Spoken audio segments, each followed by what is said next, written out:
warahmatullahi wabarakatuh. Selamat pagi, salam hangat bagi kita semua.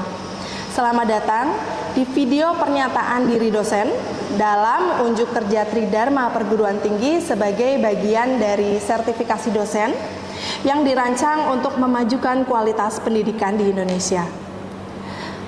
Perkenalkan, nama saya Nurin Ayu. Saya adalah seorang dosen dari program studi ilmu perikanan di bawah naungan Fakultas Sains dan Teknologi Universitas Nahdlatul Ulama Purwokerto. NIDN saya adalah 0608058402. Fokus bidang pendidikan saya adalah ekologi dan biologi kelautan. Sebagai seorang dosen, saya memiliki tanggung jawab untuk menjalankan Tridharma Perguruan Tinggi yang salah satunya ada di bidang pengajaran. Melalui bidang ilmu yang saya tekuni, yaitu bidang perairan, salah satu mata kuliah yang saya ampu adalah mata kuliah pencemaran perairan. Mata kuliah ini mempelajari tentang penjabaran konsep-konsep penting tentang pencemaran lingkungan perairan, metode pendeterminasian pencemarannya, serta tindak lanjut atas hal tersebut yang melingkupi mitigasi, pengolahan, pengelolaan, serta sosialisasinya kepada pengguna perairan. Mata kuliah ini merupakan mata kuliah wajib yang berada di semester 3 dengan kredit 3 SKS. Pada implementasi pengajaran mata kuliah pencemaran perairan, saya menggunakan pendekatan pembelajaran kolaboratif dan partisipatif. Metode pembelajaran ini memicu mahasiswa untuk aktif belajar baik secara individu maupun secara kelompok.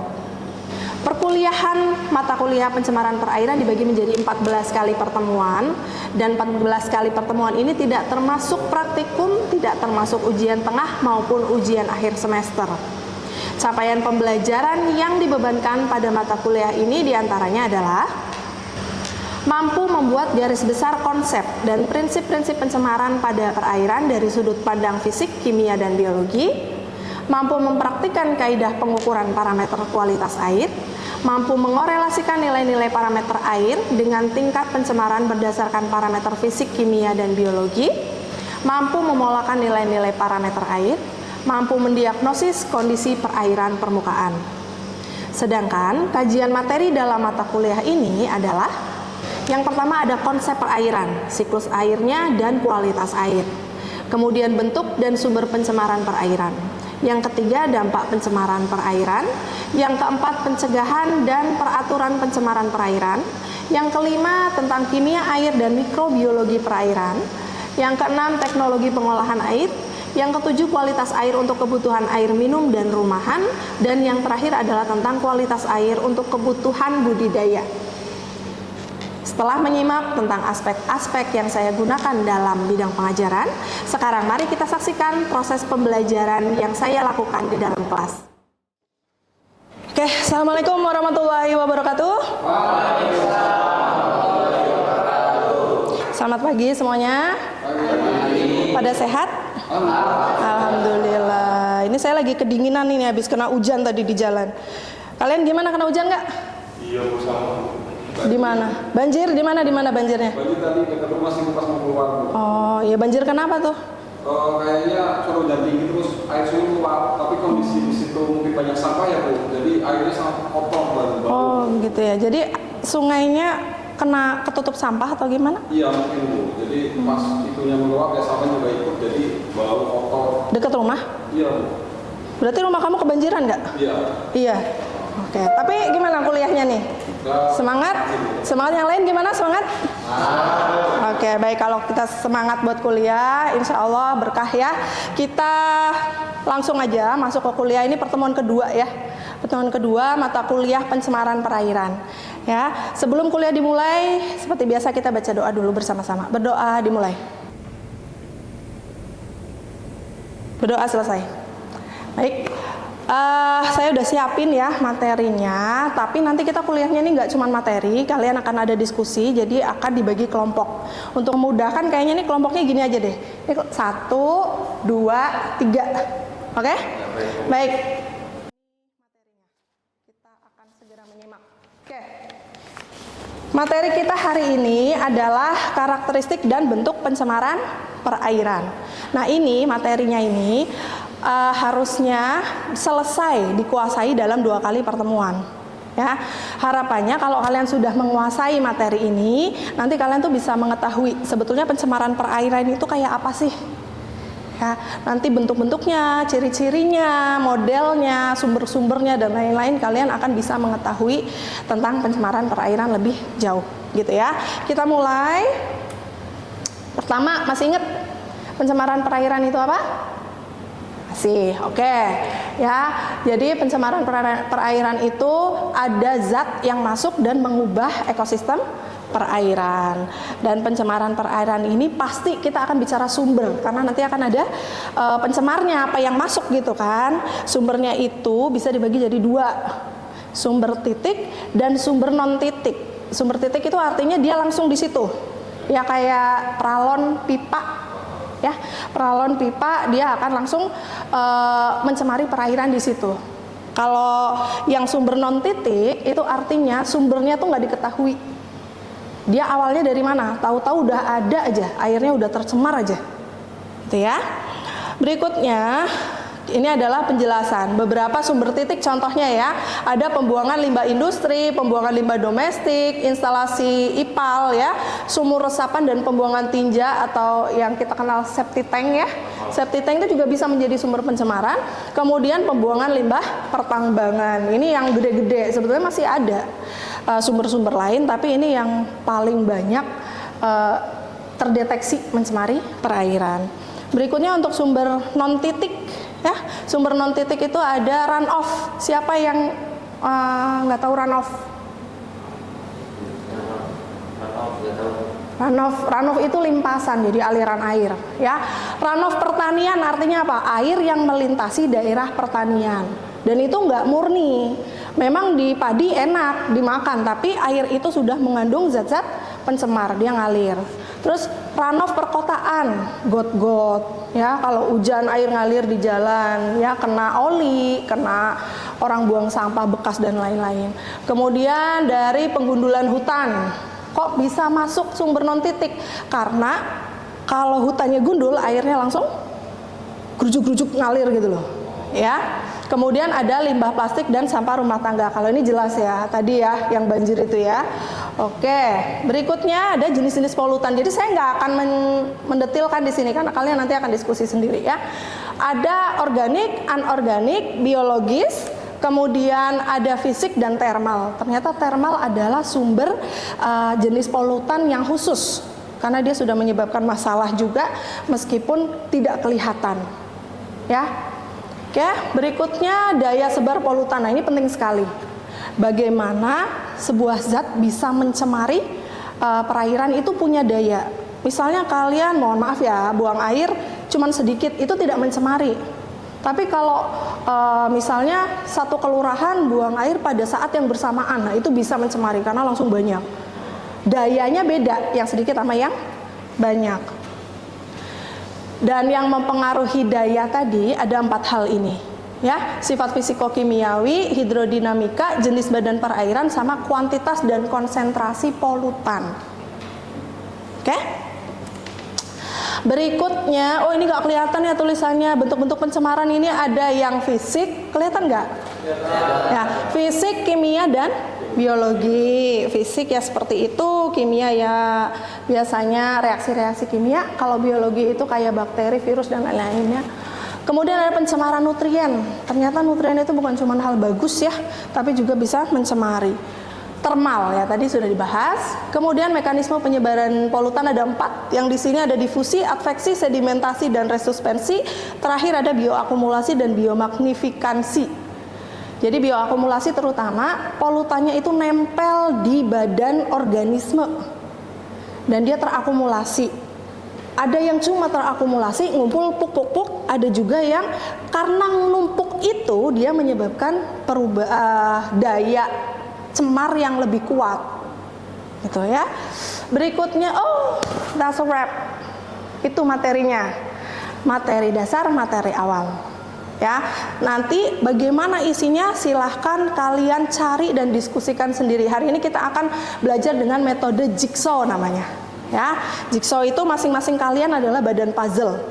Jadi sekarang saya mau minta kelompok 1, coba kalian diskusikan siapa yang milih nomor 1, 2, 3. Kelompok 2 juga sama, kelompok 3 juga sama, ya.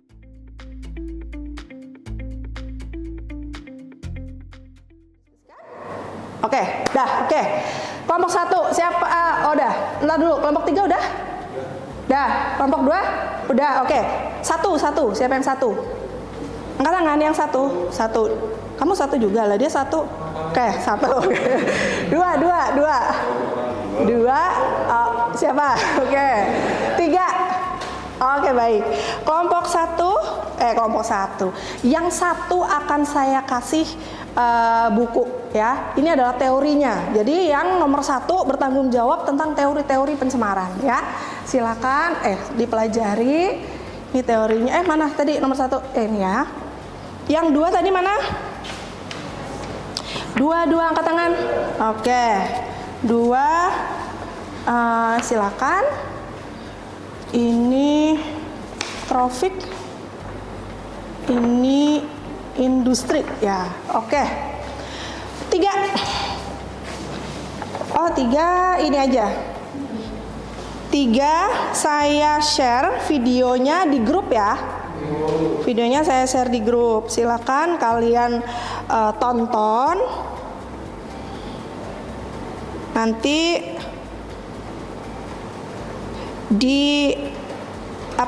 dipahami, dianalisis. Oke, udah masuk grup ya? Udah keterima belum? 3? Udah? Oke. Kalau sudah, saya ambil pulpen dulu. Dipelajari ya.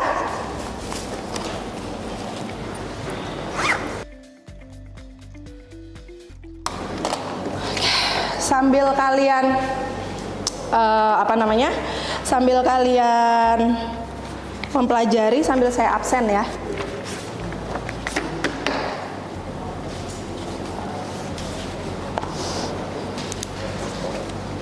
Fajar ada ya. Orel ada. Ismail ada. Zari ada. Indra ada. Anam? Anam nggak masuk ya? Izin ya? Anam izin, oke. Luki ada. Nazar ada. Anida, oh sakit, dia udah izin. Fani ada.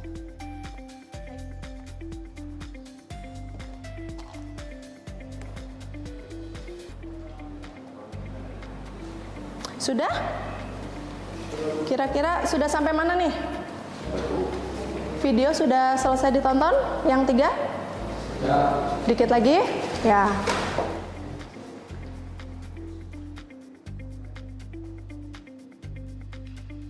Kamu kelompok berapa? 2 ya. Diskusi mau di sana. Oh, 3 ya. Kamu mau di sana berarti diskusi ya.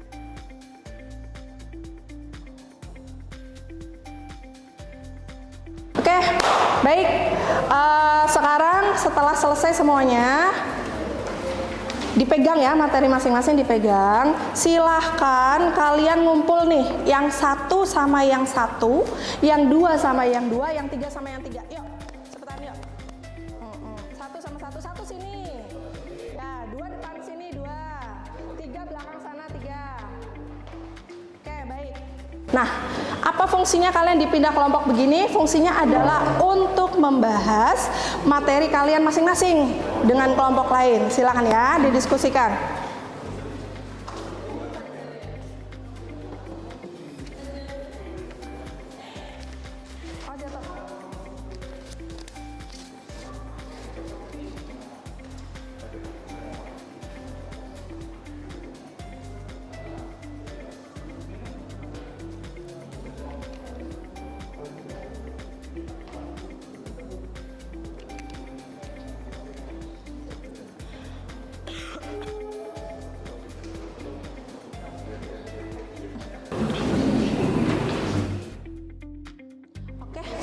Sudah belum?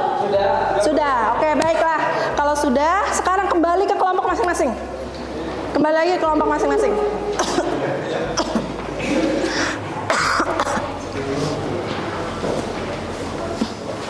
Ya, didiskusikan nih hasil kalian belajar dari kelompok lain.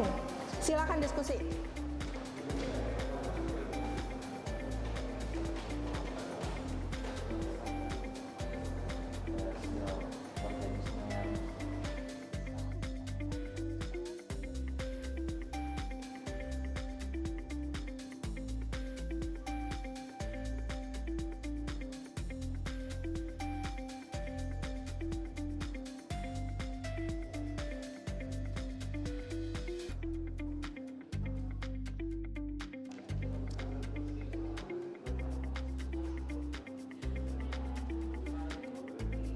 Sudah atau belum? Oke, ada yang sudah. Kelompok 2, kelompok 3 tuh gimana? Sudah atau belum? Sudah, baik. Bagus ya. Jadi apa yang bisa kalian dapat? Kalian dapat tambahan ilmu nggak? Maksudnya apa yang kalian pelajari ada tambahan atau kalian hanya mencocokkan dengan materi saya tadi? Ada tambahan. Kelompok 1 ya? Iya, iya. Setelah diskusi ternyata tambang itu berpotensi juga mencemari lingkungan perairan ya. Iya ya, padahal tambang itu kan gali tanah, tapi bisa mencemari perairan. Iya memang iya ya. Terus ada lagi mungkin yang mau menyampaikan kesimpulan? Saya Bu. Ya. Singkatnya tuh gini Bu. Jadi setelah saya diskusi dengan teman-teman semuanya, bahwasanya eutrofikasi itu disebabkan oleh limbah domestik gitu Bu. Ya, lihat dari tadi penjelasan dari materi Ibu ternyata sama gitu. Oh begitu ya, eutrofikasi ya. Baik, bagus. Kelompok terakhir, ya. Kesimpulannya dari saya diskusikan yaitu limbah pencemaran bahan kimia itu bisa dilihat dari secara fisik. Secara fisik.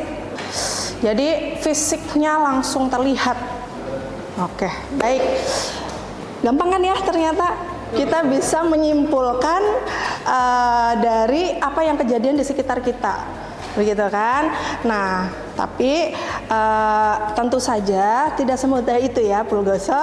Jadi pasti akan ada hal lain nih ya. Kalau kalian udah tahu, saatnya pengetahuan kalian ini dikembangkan menjadi sebuah esai. Jadi minggu depan saya mengharapkan ada essay, ada 3 essay masuk ke email tugas ya, biasa soft copy MHS yang di Gmail. Silakan kalian kirim ke sana dalam bentuk Word boleh, PDF boleh, maksimal minggu depan saya terima. Kalau nggak diterima berarti nggak dapat nilai nih sekelompok. Ya, bentuknya essay, jangan lupa semuanya dikasih nama yang mikir, ya, yang ikut ngerjakan dikasih nama. Berarti tugasnya per kelompok ya Bu ya? Tugasnya per kelompok, oke. Terus maksimal minggu depan formatnya A4 ya, A4 bisa Word bisa PDF. Oh dikasih nama itu apa ya subjeknya? Subjeknya tugas PP 2. Ini kan pertemuan kedua ya. Tugas PP 2 karakteristik dan bentuk pencemaran. Dan bentuk Pencemaran perairan. Baik. untuk jumlah kalimat esainya bebas atau ada? Bebas. Tapi saya nggak cuma nguji panjangnya doang ya, kedalaman esainya juga bukan saya kilanin nanti ya. Nah, itu nilainya nggak dari itu. Nah, sebelum kita akhiri, ada pertanyaan nggak tentang materi tadi? Saya cuma bertanya. Oke, silakan. Bagaimana cara menanggulangi pencemaran perairan? Oke. Pencemaran itu apa? Masuknya zat, ya kan? Jadi supaya perairan tidak terkena zat polutan, caranya gimana? Jangan ada yang masuk ke perairan. Tapi kan nggak mungkin. Nah, pencemaran perairan kita mulai saja dari diri sendiri dulu. Ya, zat-zat yang kira-kira tidak alami dari perairan itu kita minimalisir, jangan dibuang langsung. Jadi kita misalnya sabun. Ya, kamu kalau habis makan cuci piring, sabunnya pakai prinsip jangan makin banyak busa makin baik, ya, karena busa itu indikator pencemar malah. Kalau bisa kamu cari sabun yang tidak terlalu berbusa, tapi daya bersihnya kuat. Itu banyak sekarang ya, tidak perlu yang busa itu bukan indikator nomor 1. Gitu. Ibu mau buka lagi pertanyaannya tapi waktunya udah habis. Kalau memang ada pertanyaan bisa di grup WA atau kita diskusi di luar kelas. Begitu ya. Kurang lebihnya Ibu mohon maaf. Kita akhiri kuliah hari ini dengan bacaan hamdalah bersama. Alhamdulillahirabbil alamin. Ya, wassalamualaikum warahmatullahi wabarakatuh. Waalaikumsalam. Terima kasih.